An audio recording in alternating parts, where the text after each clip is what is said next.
কিন্তু আমাদের দেশে তো সংসদ অকার্যকর হয়ে আছে দীর্ঘ কয়েক যুগ ধরে। ওই যে বলে না, সর্ব অঙ্গে ব্যথা ওষুধ দিব কোথা।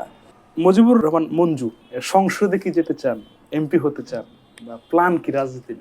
দেখেন, একটা জিনিস হচ্ছে, পলিটিশিয়ান হিসেবে তো আমাদেরকে আমাদের ভূমিকা রাখার জায়গাটা একটা সংসদ, কিন্তু আমাদের দেশে তো সংসদ অকার্যকর হয়ে আছে দীর্ঘ কয়েক যুগ ধরে। আমাদের এখানে পার্লামেন্ট খুব অ্যাক্টিভ ছিল অল্প কিছু সময়, যে কেয়ারটেকার সময় যে ইলেকশনগুলো হয়েছে, ধরতে পারেন 91 থেকে 2006 বা 8 পর্যন্ত এরকম সময়টা। এর বাইরে বাংলাদেশের পার্লামেন্ট সেভাবে কোনো কার্যকর ভূমিকা রাখে নাই।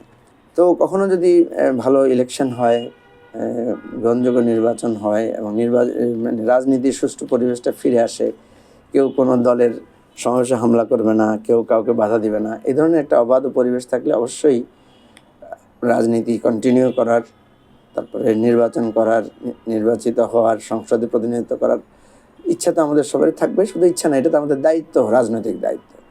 তো এটা নির্ভর করবে পরিবেশের উপর, এটা নির্ভর করবে পরিস্থিতির উপর।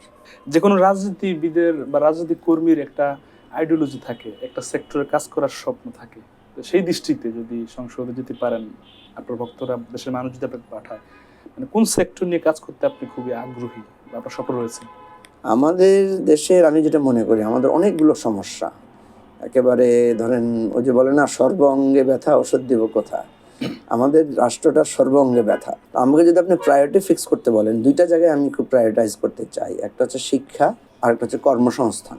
আপনি যদি একটা রাষ্ট্রের একটা নাগরিকদেরকে আপনি যদি একটা শিক্ষা দিয়ে দিতে পারেন, একটা প্রপার এডুকেশন গাইডলাইন যদি আপনি তাকে দিতে পারেন, এটা হতে পারে যে সে এটার উপর ভিত্তি করে দাঁড়িয়ে যাবে।